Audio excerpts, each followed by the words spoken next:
오늘은 김준기 목사님께서 다윗의 승리라는 제목으로 사무엘하 5장 17절부터 25절 말씀을 통해서 은혜 주시겠습니다. 제가 본문 말씀 읽겠습니다. 이스라엘이 다윗에게 기름을 부어 이스라엘 왕으로 삼았다함을 블레셋 사람들이 듣고 블레셋 사람들이 다윗을 찾으러 다 올라오매 다윗이 듣고 요새로 나가니라. 블레셋 사람들이 이미 이르러 르바임 골짜기에 가득한지라. 다윗이 여호와께 여쭈어 이르되 내가 블레셋 사람에게로 올라가리이까 여호와께서 그들을 내 손에 넘기시겠나이까 하니 여호와께서 다윗에게 말씀하시되 올라가라 내가 반드시 블레셋 사람을 네 손에 넘기리라 하신지라. 다윗이 바알브라심에 이르러 거기서 그들을 치고 다윗이 말하되 여호와께서 물을 흩음같이 내 앞에서 내 대적을 흩으셨다 하므로 그곳 이름을 바알브라심이라 부르니라. 거기서 블레셋 사람들이 그들의 우상을 버렸으므로 다윗과 그의 부하들이 치우니라. 블레셋 사람들이 다시 올라와서 르바임 골짜기에 가득한지라.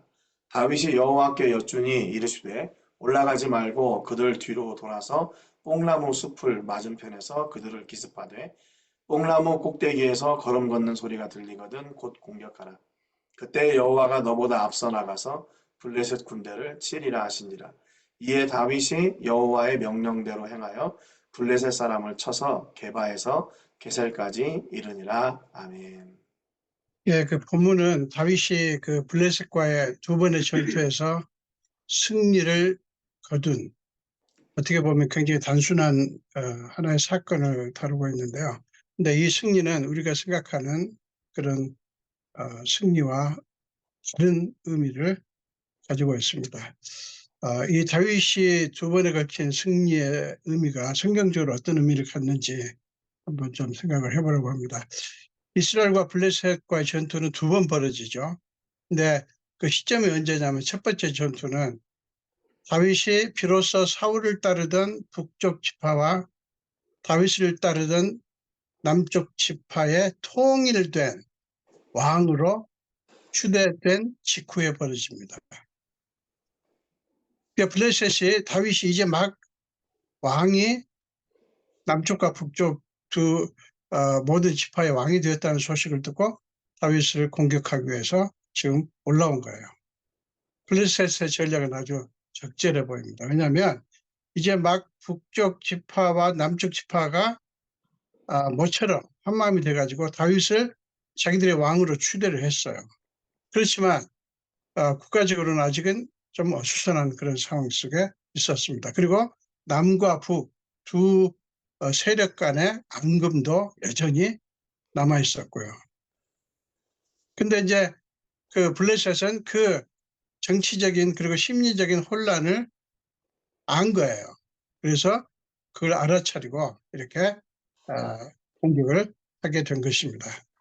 본문에 보니까 블레셋 사람들이 르바임 골짜기에 가득했다라고 말씀합니다. 그러니까 그거는 블레셋의 군사 숫자가 이스라엘을 압도했다라는 것을 강조를 하는 것이죠. 이스라엘 백성들을 겁을 주기에 아마 충분한 그런 형국이었을 것입니다. 자, 여러분, 이스라엘 백성들 입장을 한번 생각해 보세요. 지금 북지파 사람들 말합니다. 특히 사울을 따르던 지파, 북쪽 지파 백성들의 마음은 굉장히 심란했을 거예요. 사울 왕과 그의 아들 요나단이 전투에서 죽고 나서 사울을 따르던 백성들은 사울의 아들 이스보셋을 자기들의 왕으로 세웠죠.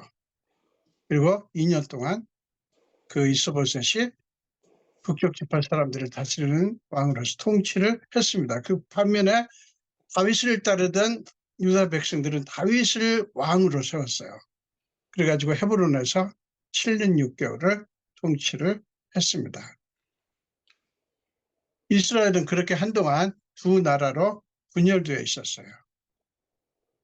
그러다가 우여곡절 끝에 드디어 다시 통일된 왕국이 이루어진 거예요. 그런데 하필이면 이때 국가적인 위기를 맞게 된 것입니다. 자, 여러분 특히 사울을 따르던 백성들의 마음을 좀 한번 생각해 보았으면 좋겠습니다. 그들은 우리가 어렵사리 다윗을 왕으로 인정을 했는데 이게 뭐냐라는 생각이 들었을 것 같아요. 우리가 다윗을 왕으로 추려한 게 잘못된 것인가? 아마 그들은 엄청난 숫자의 블레셋의 그 군대의 모습을 보면서 그들은 마음이 혼란스러웠을 거예요. 자, 이런 배경을 두고 우리 본문을 좀 더 살펴보도록 하겠습니다. 다윗으로서는 백성들, 지금 이 시점이 다윗으로서는 백성들, 특히 사울을 따르던 국격지파 백성들에게 뭔가를 보여줘야 되는 그런 시점에 놓였습니다. 자기를 통일된 이스라엘 왕으로 세우는 데 동의한 북쪽지파 백성들에게 자기의 능력을 화끈하게 보여줘야 할 그런 상황에 놓인 거예요. 그래서 자기의 왕권이 자기를 따르는 남쪽 유다지파뿐만 아니라 북쪽지파 백성들도 다 자기를 신임하고 따를 수 있도록 그렇게 만들어줘야 되는 그런 상황 속에 놓인 거예요. 지금 다윗은 뭔가를 해야 합니다. 백성들에게 왕으로서의 내가 이런 사람이라고 하는 것을 보여줘야 되는 거예요.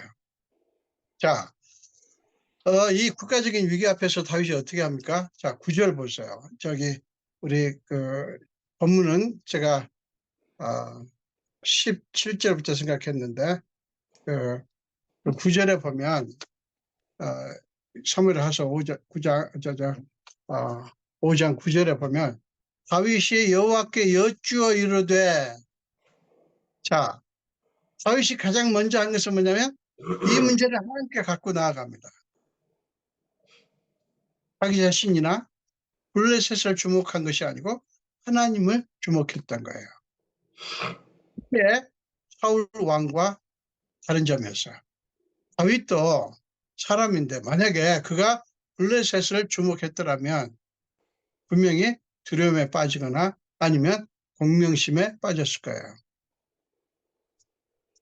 자, 이런 때 저들에게 자기 힘을 보여줘서 자기가 뛰어난 왕이라는 것을 증명하고 싶은 그런 공명심이 발동했을 거예요. 그러나 다윗은 그렇게 하지 않았어요. 그는 자기 자신에게서 벗어나서 하나님께 나아갔습니다. 여러분, 기도는 이런 것입니다. 끊임없이 자신에게서 나와서 하나님께로 나아가는 것. 자신의 문제에서 벗어나서 하나님을 바라보는 것. 그게 기도하는 거예요. 여러분, 그가 여호와께 여쭈어 이르되, 즉 하나님께 나아가서 하나님께 질문을 했다고 하는 것은 바로 그가 자기 자신을 이겼다고 하는 것을, 극복했다고 하는 것을 보여줍니다. 여러분, 이것이 다윗의 첫 번째 승리예요.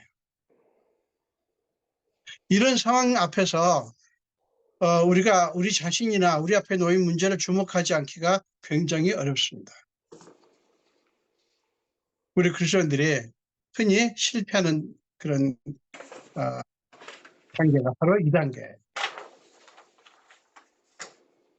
다윗은 그런 급박하고 절박한 상황에서 얼른 하나님께 눈을 돌렸던 것입니다. 근데 이게 생각처럼 쉽지가 않은 거예요. 다윗 왕이 구체적으로 하나님께 무엇을 물었습니까? 내가 블레셋 사람에게로 올라가리이까? 여호와께서 그들을 내 손에 넘기시겠나이까? 이 질문을 합니다. 여러분, 이 질문의 의미가 매우 중요합니다. 뭡니까? 다윗은 이 전쟁을 하나님의 다스리심에 맡긴 거예요. 저쪽에서 싸움을 일으켰으니까 어쩔 수 없이 싸울 수밖에 없는 일이지만 이 싸움도 하나님의 주권과 섭리 안에 있다고 믿고 싸울 것인가 말 것인가까지도 하나님의 뜻에 맡긴 거예요. 그리고 무엇보다 더 중요한 것은 다윗은 승리 여부는 하나님께 달려있다고 믿었습니다. 그래서 그들을 내 손에 넘기시겠나이까? 그렇게 물은 거예요. 우리가 잘 싸우면 이길 수 있다라고 믿은 게 아니라 하나님께서 블레셋을 내 손에 넘겨주셔야 이길 수 있다라고 고백을 하고 있는 거예요. 여러분, 이 얼마나 겸손한 모습입니까? 다윗이 자신의 무엇을 과시하려는 마음이 전혀 없었던 거예요. 다윗은 하나님의 뜻, 하나님의 주권에 뛰었기 때문에 그럴 수 있었어요. 자기들의 자원이나 힘이 아니고 블레셋의 군사력도 아니라 오직 하나님께 승리의 조건이 있다라고 본 거예요. 자, 하나님의 뜻, 하나님의 주권에 모든 것을 걸었던 것, 이것이 다윗의 두 번째 승리입니다. 많은 경우에 우리가 이런 문제를 만나면 두 가지 반응을 하지 않습니까? 우리 자신을 바라보고 우리가 가진 자원을 계산하고 나서 능히 할 수 있겠구나 라고 하든가, 그러면서 자신감을 갖거나, 아니면 도저히 안 되겠구나 라고 하면서 절망에 빠지거나 합니다. 여러분, 그리스도인들에게는 인간적인 자신감만 주목하는 것도 문제고 절망에 빠지는 것도 문제입니다. 왜냐하면 둘 다 불신앙의 모습이기 때문에 그래요. 여러분, 왜 불신앙의 모습입니까? 두 가지 반응 모두에 하나님의 자리가 없기 때문이에요. 여러분, 우리가 어떤 일을 앞에 두고 당연히 우리 자신을 바라보고 돌아보고 또 우리가 가진 자원을 계산을 해야죠. 근데 그때 그리스도인들이 절대로 빠뜨려서는 안 되는 부분이 있다고요. 그게 뭐예요? 하나님이에요. 하나님의 자원.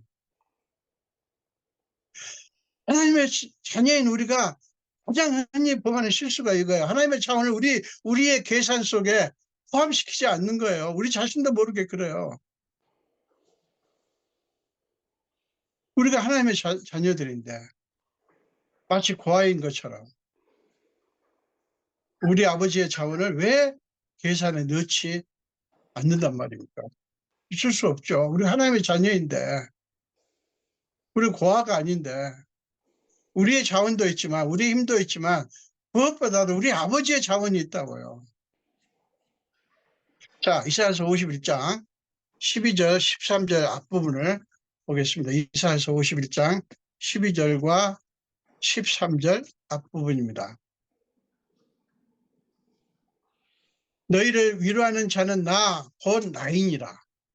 너는 어떠한 자에게 죽을 사람을 두려워하며 풀같이 될 사람의 아들을 두려워하느냐?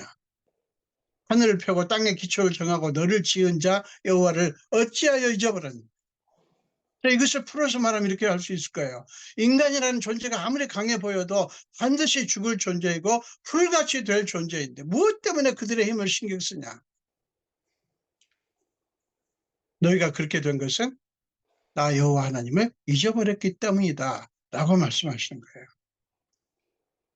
자, 다윗의 질문에 대해서 하나님이 곧 답을 주시죠.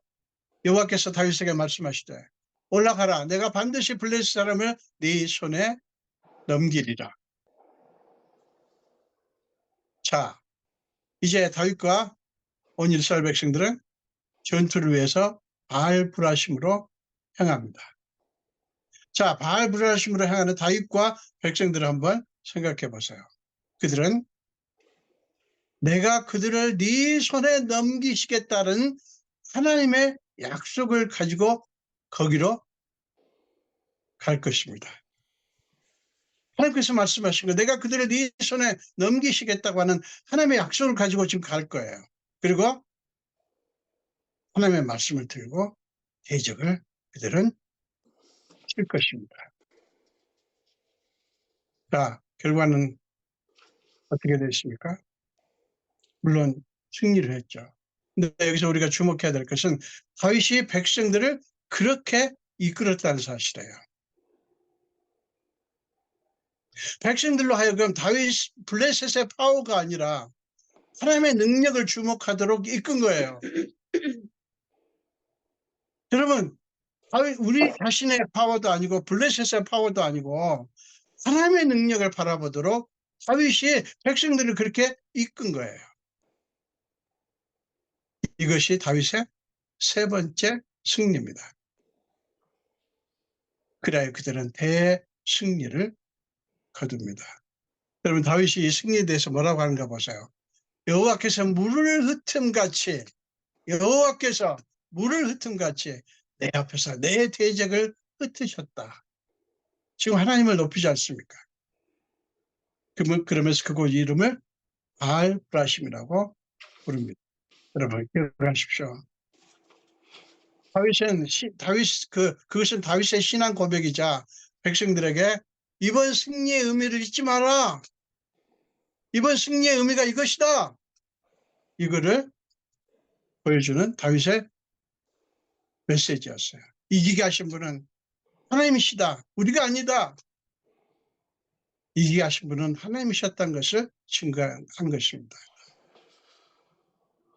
자, 21절에서 이스라엘 백성들이 그 블레셋 사람들이 버리고 간 우상들을 치우는 모습이 나오죠. 참 그 우상들을 치우면서 백성들의 심정이 어땠을까요? 그들은 역시 우리 하나님은 위대하시다 라는 믿음을 재확인했을 거예요. 그 수많은 버리고 간 우상들을 치우면서 그 이스라엘 백성들은 굉장히 감격하고 하나님이 어떤 분이신지 자기들이 하나님께 어떤 존재인지를 확인했을 거예요. 자, 그런데 여러분 그렇게 끝났으면 좋았을 텐데 22절 보니까요. 블레셋이 또다시 전쟁을 일으킵니다. 지난번에 패배에 대해서 서력을 하겠다는 것 아니겠어요? 그러니 블레셋으로서는 얼마나 온 힘을 다 기울여서 준비를 철저하게 했겠습니까? 자, 다윗은 물론 블레셋의 재침공이 즐거웠을 리 없었지만 이번에도 재빨리 하나님께 묻습니다. 자, 지난번과 똑같은 문제지만 함부로 판단하지 않고 또다시 하나님의 뜻을 물었던 거예요. 지난번에 하나님께서 이기게 하셨으니 이번에도 우리가 가서 싸우면 이기겠구나 이렇게 판단하지 않고 또다시 하나님의 뜻을 물은 거예요. 여러분 이러기가 쉽지 않습니다. 이 교회를 섬기다 보면 매년 연례적으로 하는 행사가 있어요. 그러면 어떻게 합니까? 과거에 지난번에 이렇게 했으니까 또 이렇게 하면 돼요. 저렇게 했으니까 저렇게 하면 될 겁니다. 그리고 별로 심각하게 기도하거나 하나님의 뜻을 찾거나 하지 않는 일이 비일비재합니다. 같은 문제를 만날 때면 그러기가 아주 쉬워요. 근데 지금 다윗은 보세요. 블레셋의 침공을 또다시 맞습니다. 그런데 그는 다시 하나님께 묻습니다. 자, 어떻게 됩니까? 이번에는 하나님이 전혀 다르게 말씀하십니다. 올라가지 말고 그들 뒤로 돌아서 뽕나무 숲을 맞은편에서 그들을 기습하되 뽕나무 꼭대기에서 걸음소리가 들리거든 곧 공격하라 라고 구체적인 방법까지 말씀하시고 한 가지 아주 중요한 약속을 하십니다. 그때 여호와가 너보다 앞서 나아가서 블레셋 군대를 치리라. 아까하고 전혀 다른 말씀이에요. 그들을 실제로 치는 건 나 여호와가 할 것이다 라고 말씀하신 거예요. 결국 뭐죠? 하나님께서 블레셋과 싸우시겠다는 거예요. 하나님께서 블레셋과 싸우시겠다는 거예요. 자, 다윗과 이스라엘 백성들은 순종했고 하나님의 약속은 그대로 이루어졌습니다. 다윗이 하나님 여호와의 명령대로 행하여 블레셋 사람을 쳐서 게바에서 게셀까지 이르니라. 25절은 그렇게 말씀합니다. 지난번보다 더 큰 승리를 거둔 거예요. 하나님께서 블레셋을 치신 결과입니다. 그러므로 하나님의 약속이 성취된 것, 그것이 이스라엘의 승리였어요. 일반적인 의미의 승리와 전혀 다른 것이었습니다. 이것이 다윗의 네 번째 승리입니다. 사랑 여러분, 여기서 우리는 하나님과 우리의 관계의 특수성을 주목할 필요가 있어요. 하나님과 우리의 관계를 거래 관계로 보거나 하나님의 사랑을 조건부로 생각하는 건 아주 잘못된 거예요. 우리가 하나님을 사랑했기 때문에 하나님이 우리를 사랑하신 게 아니지 않습니까? 하나님이 먼저 무조건적으로 우리를 사랑하셨잖아요. 요한일서 4장 10절에 말씀하지 않습니까? 또 요한일서 4장 19절에 보면 우리가 사랑하면 그가 먼저 우리를 사랑하셨습니다. 라고 말씀하시지 않습니까? 그렇기 때문에 우리는 하나님의 사랑을 받아내기 위해서, 끌어내기 위해서 있을 필요가 없어요. 하나님의 눈치를 볼 필요도 없어요. 하나님께서 우리를 먼저 사랑했다는 사실을, 그리고 우리를 승리하게 하시고 우리에게 축복하시기를 기뻐하신다는 사실을 믿을 필요가 있는 거예요. 오늘 이야기에서 이스라엘이 블레셋과의 두 번의 전투에서 승리했다라는 사실만 주목해서는 안 됩니다. 그것보다 훨씬 중요한 것을 주목해야 되는데, 그것은 하나님과 다윗 자신의 관계에 대한 다윗의 신앙 고백이에요. 다윗이 숙적 블레셋과의 전쟁에서 승리한 것도 물론 귀하지만 그보다 훨씬 귀한 것은 그것을 통해서 하나님과 다윗의 관계가 더 친밀해졌다는 것입니다. 우리는 이것을 놓치지 말아야 돼요. 여러분, 우리가 바라야 될 가장 중요한 축복, 가장 중요한 승리는 하나님과 친밀해지는 것입니다. 하나님과 가까워지는 거예요. 하나님을 더 알게 되는 거예요. 찬송에 그런 구절이 나오잖아요. 내 주를 가까이 하게 함은 십자가 짐 같은 고생이나, 그렇지 않습니까? 하나님과 친밀해지는 게 이게 가장 중요한 축복이고 중요한 승리예요. 다윗은 모든 백성들, 자기에게 대해서 뭔가 의구심을 가지고 있을 수도 있는 사울을 따르던 북쪽 지파 백성들까지 다윗 자기 자신을 신뢰하는 것이 아니라 하나님을 신뢰하도록 만들었어요. 우리 지도자들이 흔히 범하는 실수가 이 부분이에요. 나 자신을 신뢰하도록 만들기가 쉬웠습니다. 그런데 다윗은, 심지어는 사울을 따르던 지파 백성들까지 다윗 자기가 아니라 하나님을 신뢰하도록 만들었어요. 그렇게 해서 다윗 때문에 온 백성들이 자기들이 아니라, 자기 자신들이 아니라 하나님께 어떤 존재인지를 확인을 했어요. 하나님께 자기들이 어떤 존재인지를 확인을 한 거예요. 그래서 그들은 어느 때보다 하나님과 더 가까워졌습니다. 여러분, 저는 지금 목회를 하고 있고, 여러분들도 목회도 하시고 또 선교를 하시고 이렇게 하시는데, 또 어떤 분들은 사업을 하시고, 또 어떤 분들은 여러 가지 이렇게 하는데, 제 인생의 목표는 뭔지 아세요? 제가 그 과달에 있을 때도 그렇고 제가 늘 고백하는 게 이것입니다. 제 인생의 목표는 목회를 잘하는 게 아니다. 주님과 더 가까워지는 것이다. 저는 늘 이 고백을 성도들 앞에서 합니다. 내 인생의 목표는 제가 목회를 잘하는 게 아닙니다. 그러면요, 교인들이 눈이 의아한 눈빛을 띕니다. 지금 목회를 하고 있는데 목회를 잘하는 게 제 인생 목표가 아니에요. 제 인생 목표는 하나님과 주님과 가까워지는 것입니다. 그것만 되면 나머지는 돼요. 저는 목회를 하지만 목회 아니라 다른 것도 다 그렇습니다. 우리 크리스천들은 하나님의 자녀로서 이 세상에 살고 있습니다. 하나님의 자녀로서 이 세상에 존재하고 하나님의 자녀로서 이런저런 일들을 하나님께서 맡기신 일을 하는 거예요. 우리가 먹고 살기 위해서 하는 게 아니에요. 사업하는 것도. 하나님께서 내게 그 일을 맡기신 거예요.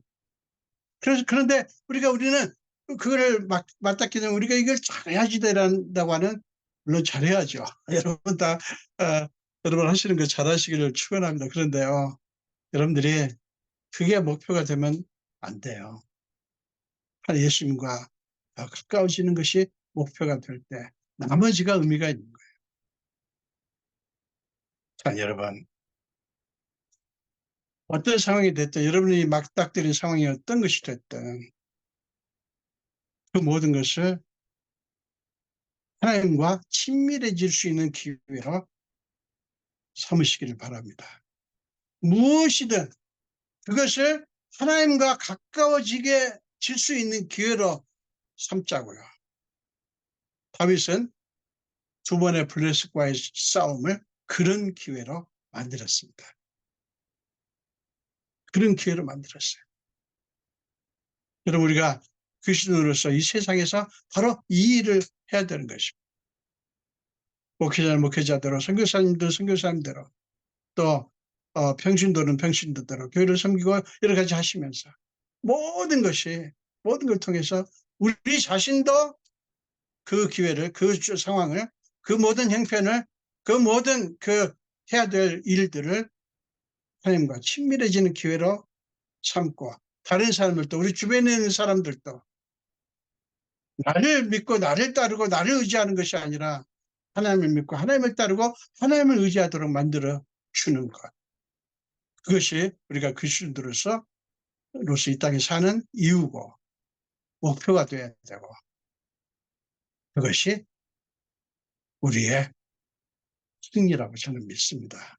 우리 모두에게 그런 축복이 있었으면 좋겠어요. 우리가 이 땅에 살면서 임시로 사는 동안 우리가 이것도 하고 저것도 하는데 그 모든 것은 사실은 하나님과의 관계에 굉장히 중요합니다. 좋은 일은 좋은 일대로, 고통스러운 일은 고통스러운 일대로, 그 모든 것 속에서 하나님의 어떤 하시는 일이 분명히 나타날 수가 있거든요. 하나님의 어떤 계획이 분명히 있거든요. 근데 그 계획이 이루어지도록 한다면 하나님께서는 거기서 영광을 받으실 것입니다. 우리 모두가 그런 역할을 감당할 수 있기를 주님의 이름으로 축원합니다. 기도하겠습니다. 예수님 감사합니다. 오늘 우리 예배와 선교 모임, 아메리카 선교 모임을 또 갖게 하시고 다윗이 그 이스라엘 백성들을 어떻게 이끌었는가의 의미를 한번 생각해 보았습니다. 아버지, 우리에게 이 세상을 살도록 주님이 우리 지금 이 시점에 이 세상에 두셨습니다. 우리가 하는 일은 각각 조금씩 다르지만 분명한 것은 하나는 우리는 하나님의 자녀이고 하나님께서 맡기신 일들을 지금 하고 있습니다. 그 모든 것 속에서 다윗이 그랬던 것처럼, 다윗 본인이 그랬겠죠. 그리고 다윗의 백성들을 그렇게 만들었던 것처럼 우리 자신도 그 모든 상황과 기회를 하나님과 가까워지는 기회로 삼고, 그리고 내 옆에 있는 내게 맡겨주신 사람들을 또 그렇게 하나님을 바라보도록 이끄는 믿음의 사람들이 다 되게 하여 주옵소서. 감사드렸고 예수 이름으로 기도합니다. 아멘.